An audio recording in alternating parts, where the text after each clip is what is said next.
track के लिहाज से चैलेंजिंग ट्रैक रहा है इन टर्म्स ऑफ 2 साल पहले मैंने यहाँ ही मेरा वीवो का टायर निकाला था एंड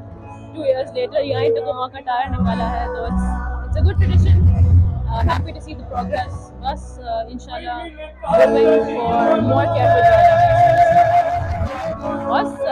मोटर स्पोर्ट का स्पोर्ट ऐसे ही होता है it's a high pressure sport it's a high adrenaline sport I think जिसमें आपका दिल हो आप वही करें and बस that's the sport